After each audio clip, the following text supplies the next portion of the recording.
आदाब नाज़रीन, मिल्ली डाइजेस्ट में आपका इस्तकबाल।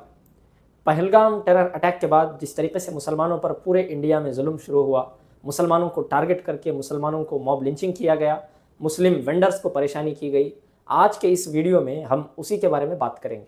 Association for protection of civil rights organisation ने अपनी रिपोर्ट में ये बताया कि पहलगाम टेरर अटैक के बाद इंडिया में 184 से ज़्यादा हेट क्राइम्स को रिपोर्ट किया गया है। इन 184 हेट क्राइम्स में 3 मर्डर्स भी शामिल हैं, जो कि पहलगाम टेरर अटैक को बहाना बनाते हुए उत्तर प्रदेश के आगरा में एक मुसलमान को बेरहमी के साथ मार दिया गया। झारखंड में भी इसी तरीके से एक मुसलमान को मार दिया गया। कर्नाटका के मंगलोर में भी एक इंसान को तकरीबन 50 लोगों के हुजूम ने मॉब लिंचिंग करके पाकिस्तान जिंदाबाद नारा लगाने का आरोप लगाकर मार दिया। अगर पहलगाम में नाम पूछ कर मारा गया तो यकीनन वो दहशतगर्दी है।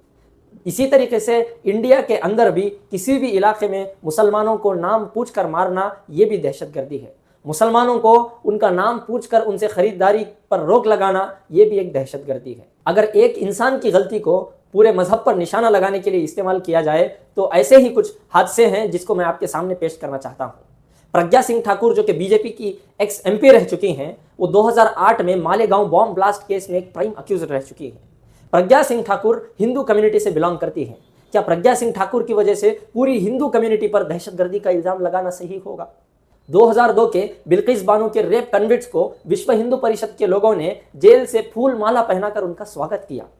अब अगर विश्व हिंदू परिषद की इस हरकत को हम दहशतगर्दी करार दें तो क्या हम पूरे हिंदू मजहब को दहशतगर्द कह सकते हैं? ऐसा नहीं हो सकता, क्योंकि कोई भी मजहब दहशतगर्दी की तालीम नहीं देता। बीजेपी के एक बहुत बड़े नेता और मध्य प्रदेश के कैबिनेट मिनिस्टर विजय शाह ने यह स्टेटमेंट दिया कि ऑपरेशन सिंदूर को लीड करने वाली कर्नल सोफिया कुरैशी एक दहशतगर्दों की बहन है। मिस्टर विजय शाह, मैं आपसे ये पूछना चाहता हूं कि आप जानते हैं कि असली दहशतगर्द कौन है?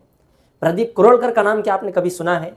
जी हाँ दोस्तों, ये वही प्रदीप कुरोड़कर है जिसको 2023 में महाराष्ट्र की एटीएस ने अरेस्ट किया था। इसी इल्जाम में अरेस्ट किया था कि प्रदीप कुरोड़कर एक डीआरडीओ में साइंटिस्ट थे और आरएसएस के वर्कर थे। इन्होंने डीआरडीओ में बनने वाली मिसाइल्स की फुटेजेस को, डीआरडीओ में तैयार होने वाले वेपन्स की फुटेजेस को पाकिस्तानी औरत के साथ व्हाट्सएप पर शेयर किया था। ऐसे लोग जो कि खुद दहशतगर्दी में मुब्तला होते हैं, आज वो देश के लिए लड़ने वाले मुसलमानों पर दहशतगर्दी का इल्जाम लगाते हैं। शर्म आनी चाहिए ऐसे लोगों को, ऐसे इल्जाम लगाने से पहले। देश के नागरिकों के सामने मेरी एक ही अपील है कि कोई भी मजहब दहशतगर्दी की तालीम नहीं देता है। कोई भी इंसान दहशतगर्दी का काम कभी भी नहीं कर सकता है अगर उसके अंदर इंसानियत बाकी है। आज हमें इंसानियत को बचाना है, एक दूसरे के अंदर भाईचारे को कायम करना है और इसी तरीके के भाईचारे के माहौल को हिंदुस्तान में आम करने की कोशिश करना है।